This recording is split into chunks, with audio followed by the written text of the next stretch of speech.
This is my video for my heavy rifle division run at InRangeTV's High Desert Brutality 2025. Heavy rifle division requires the use of a rifle chambered in a battle rifle cartridge, such as the 308 that I'm using. Many targets require half the hits that intermediate cartridges do at this event. Pistol hit requirements are the same. The amount of optics and accessories such as bipods or compensators on pistols or extended magazines one can use is determined by the amount of equipment you're wearing. I'm wearing the minimum equipment loadout, giving me 3 points to spend on equipment. I've spent those points on 1 optic on the rifle, bipod on rifle, and optic on pistol. You're going to see the stages in the order in which I shot them. I've already shot my trooper run during the staff match. I'm shooting this run through during the public match. The stage begins engaging a hostage rescue target at 200 yards with a Accuracy International bolt-action rifle. I do successfully make the hit. Now I need to run over to the Apocalypse dune buggy. My rifle is already staged on the hood of the buggy. This time I know what our stage procedures are, so as soon as I get in the buggy, I'm going to charge the rifle, and I can start engaging targets as soon as we are beyond the first set of barrels. There are bonus steel targets available if hit on the move, which is why you're going to see me mag dump in the general direction of the target, but I don't get any hits, and most of the shooters didn't either. Those who did get bonus hits had a maximum of 2.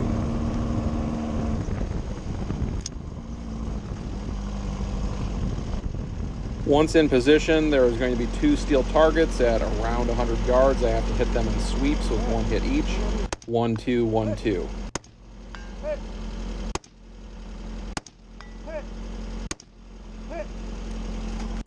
Safe the rifle, exit the vehicle. I have to grab the fuel can off the back, run it to the fuel depot, exchange it with another can, run back to the dune buggy, and then load the can onto the dune buggy, get back in, and re-engage the same targets. The rifle I'm shooting is the Palmetto State Armory JAKL-10 that I reviewed on InRangeTV. The optic is a Vortex Razor HD 1:6. A little bit better at getting back in the vehicle on this run through, although my GoPro does snag a little. I did shoot this entire stage on 1 power magnification with my rifle.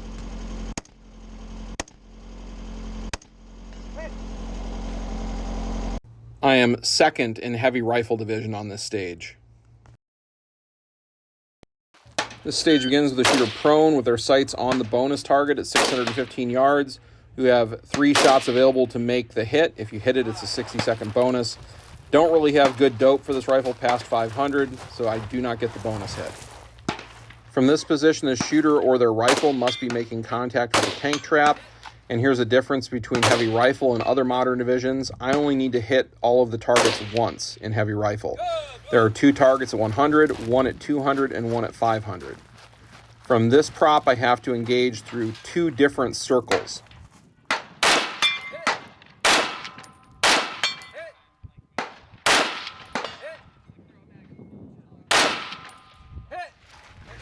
For the next position, I'm going to go prone through the bottom circle.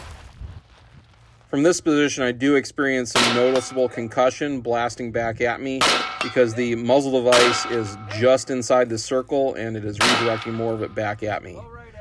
Aside from that, I like the unrivaled brake quite a bit. It is very effective at reducing recoil and muzzle jump.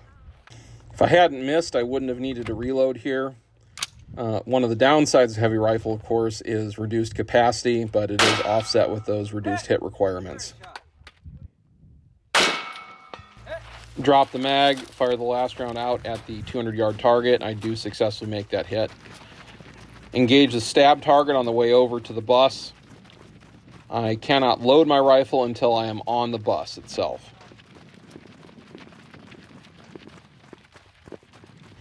Once on the bus, the first 3 targets are going to be at 100 yards, requiring 1 hit each in this division.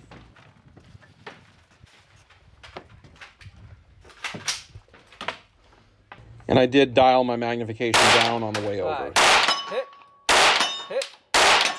good. Now from out the back of the bus, I'm going to be engaging targets from about 100 yards to 450 yards. Again, 1 hit each.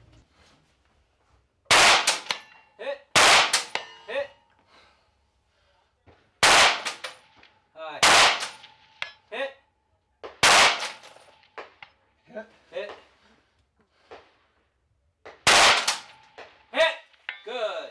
I end up doing this stage about 50 seconds faster than my Trooper Division run.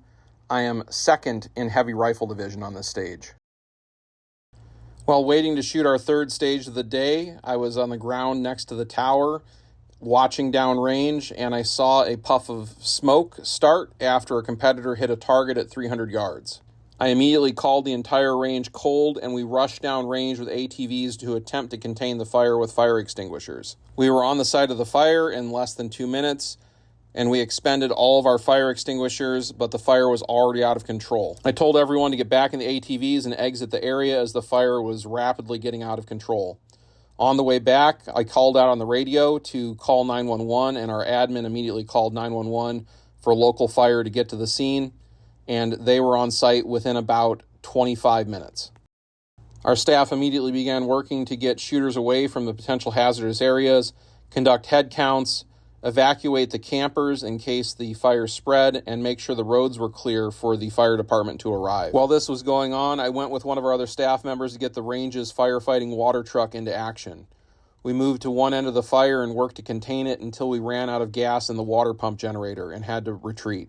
About this time, the fire department arrived and began working on preventing the fire from spreading towards the range structures and on the end of the fire that we had been working on. We refueled the water pump generator and began working to contain the fire on the other end of the range as the fire was moving towards the road and potentially power lines. The incident began at about 10:30 in the morning, and I was in the field helping fight the fire until sometime after 1 o'clock when we ran out of fuel again and had to go back and get more. Those 2 or so hours in the field fighting the fire in the 100-degree heat is one of the most physically intense things I've done in my life. I have a much better appreciation of what firefighters do now. Dragging a pressurized hose across broken ground is surprisingly taxing over a period of time. It did become easier as other staff moved to join us and help with the firefighting efforts. At about 1:30, it became clear that we would be unable to continue with the match for the day. We let the shooters that remained on the range know so they could leave if they wanted to, and that we would email everyone with plans once we knew what was going on. This fire occurred from hitting a steel target in a prepared and cleared dirt berm impact area with normal 55 grain FMJ ammo. We pulled the shooter's ammo after the stage and checked it, including cutting it in half. There was no tracers, there was no armor-piercing ammunition. If you ever see anyone complaining about public lands being closed for shooting due to fire danger, you can point them to this story. We did everything right and it still occurred, and it got out of control in a hurry. In the end, 225 acres of dry brush BLM land burned up, but there was no property damage and no injuries occurred. The fire started to be brought under control later that afternoon and was fully contained that evening. This match was originally set up to have one group of Saturday squads that shot all 7 stages in one day and one group of Sunday squads that shot all 7 stages in one day. So now we are left with the problem as match organizers of how do we cycle potentially up to 140 people through the entire match in one day on Sunday. Working through the math, I determined that if we truncated the match to 4 stages, we would be able to cycle all shooters through the remaining 4 stages, but just barely. Discussing this with Carl and other match staff, we made the decision to pick the best 4 stages and keep them in the match, and double up our staff on those remaining stages to keep the stages flowing efficiently. Saturday shooters could come back and partner up with their Sunday sister squad to get through the match. Again, this was the only way for everyone to have a complete match experience with the same 4 stages completely scored. Sunday was a long day, with the match taking almost 12 hours to complete for most people, but we were able to get everyone cycled through who was able to show up and stick around. Saturday competitors who could not come back were offered free spots to future Brutality events. Our competitor community was very understanding that we were making the best of a bad situation that was totally out of our control. The host range was also understanding. Wildfires in this area are a semi-regular occurrence and have occurred at this range before. They will be working to improve their fire suppression infrastructure and mitigation strategies.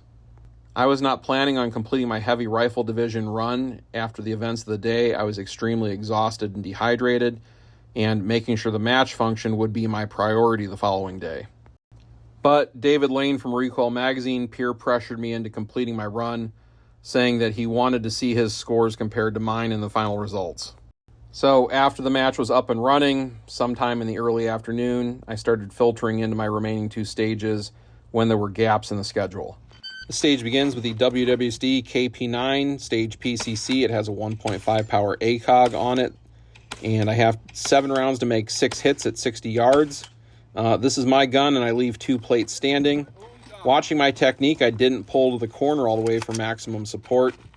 And what I'm going to notice throughout these 2 runs is the errors I make because I'm fatigued. In heavy rifle division, there's 2 plates I have to hit once each from 3 of these ports. I use the same 3 top ports as I did during my trooper run. This is the most efficient way to shoot this stage, in my opinion. Note how I hand the rifle off to my support hand to keep it downrange while moving across the bay. This does allow me to move faster than if I tried to maintain control of it conventionally while keeping it within the 180. Up here, there's 4 rifle steel targets that I have to hit once each. Rifle on safe, ground it. Now I have to switch out my oxygen bottle. I'm going to end up fighting with this oxygen bottle and hose throughout a lot of the stage. It does have to be secured on my person while I'm shooting the stage, and the RO is going to call that out to me several times. Because I left 2 plates standing in this first area, I have to go over here first and neutralize those with my pistol. My pistol for this run is a Glock 47 with the Aimpoint COA. This is a pretty similar pistol setup to the one I used for my Trooper Division run, although it doesn't have a comp. Substantially similar optic, same exact Glock performance trigger, and I think my pistol shooting is going to be worse today because I'm so fatigued. Felt my hands cramping up at different points, again because of dehydration. The reason I don't have a comp on this pistol is because that would require another point in heavy rifle division that I wouldn't want to have to wear more gear for, or I'd have to allocate a point from something else. I'm also using 17 round magazines because magazine capacity above that during this match is an additional point. On this area, I have to hit the left plate, a plate on the plate rack, the right plate, back and forth until all the plates are down. I hit the final static plate, drop the magazine, and then do a clearing shot. Losing track of where I'm at. Fortunately, the RO reminds me where I'm at. By this point of the stage, it seems like my brain's fried either way, and I need a little bit of coaching to remember where I'm at after I do a reload.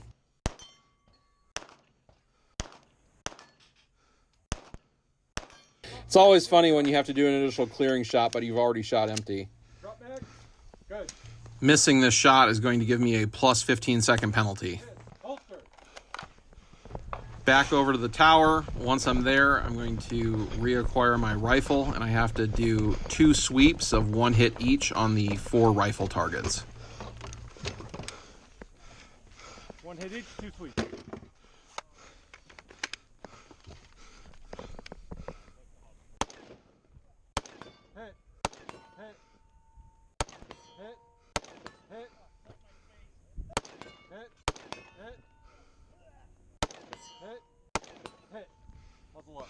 I'm second in heavy rifle on this stage. From this first position, I have to get 1 hit on each of 2 targets from 3 different positions, the top of each spool, and then prone underneath the spools. When I come back to this area later, there's a limited par time to rotate the spinner. So after I make those hits, I proactively reload so I have a full magazine for engaging the spinner later. Button! Activate the button. Now over to the trenches to retrieve the keys. The RO lets me know I need to go around the outside of the railing, not on the inside. Once I am down in the trench, I can draw and chamber around in my pistol. From each shooting position, the shooter is going to engage 3 different targets with 2 hits each.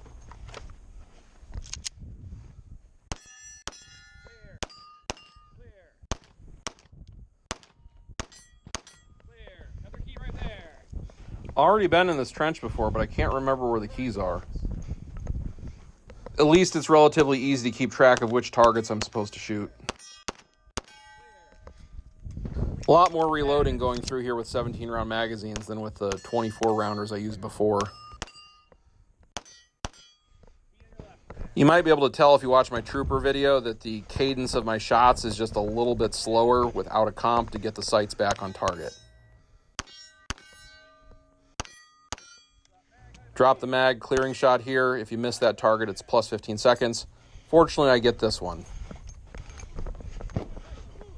Pull all the keys out and get them ready to turn in the launch control panel here.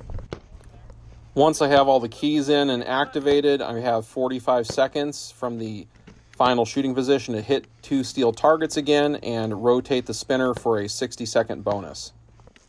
I can understand why some shooters don't want to go after spinner bonuses if they can't make double or triples with their 5.56 guns, but if you're in heavy rifle division, you really should go after spinner bonuses.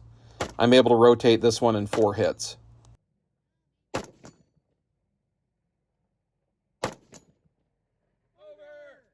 I'm first in heavy rifle division on this stage. In the end, I'm first out of 15 shooters in heavy rifle division. I'm also first overall, so thanks to David Lane for peer pressuring me into finishing the match. Comparing my runs, heavy had an edge on stage 1 just simply from understanding the stage procedure better and loading faster getting into the vehicle. Big advantage to heavy on stage 2 with less hits required, more first round hits, and not having malfunctions with the rifle like I did in my trooper division run. Stage 3 was the launch panel with the rifle spinner bonus. Definitely less time spent on the rifle spinner there to get it over. A little less time on the rifle engagements on that stage. And I think I moved faster through the course not wearing my full trooper loadout despite being more fatigued at that point of the match. 2 factors gave stage 4 the edge to trooper. The first being I was able to clear the plate rack with the stage PCC so I didn't have to go to that area. And the second was my pistol shooting was just cleaner during that run because I was less fatigued and not dehydrated the same way as during my heavy rifle run. Total difference of 41 seconds in favor of my heavy rifle division run, or 9.1% faster in heavy rifle. This is the Sinistral Skill Check side stage that's available to competitors to run as many times as they want, along with a Casarda drill to chase a higher score. I had to give this a try with heavy rifle to see if I could do it that much faster. Have to shoot the spinner from the start box, get it over, drop your mag, shoot a clearing shot on the plate. I rushed a shot, so I did not get the 5-second bonus for hitting that plate. Now I have to run down range, rotate the spinner with my handgun. There's going to be a clearing shot after the spinner is rotated with the handgun, holster, run back up range, and rotate it again with rifle. Spinner was still going pretty good when I got down there, so I didn't have to hit it many times to get it back over again. I do make the clearing shot there. Now run back, reload the rifle, rotate the spinner again, and there will be a clearing shot bonus at the end as well. For future events, we're going to keep these side bonus stages going throughout the match. It does need to be your day that you're scheduled to shoot to come shoot the side stages. As long as you're a registered competitor and there's time open, go ahead and shoot the side stages and get it out of your system. This is one of the things we let shooters do during this match to keep themselves occupied during their downtime. And I do make the clearing shot on that one. Congratulations to Stuart Seitz for getting first on the Sinistral Skill Check. Even if I'd gotten that other 5-second bonus, he still would have gotten me by about a half a second on this stage. Thank you for watching. Hopefully you found this video informative from both a practical shooting perspective and a match administration perspective when things go entirely awry. We hope to see you at a future Brutality match. You can find more information on brutalitymatches.org. And always remember, the Second Amendment is for everyone.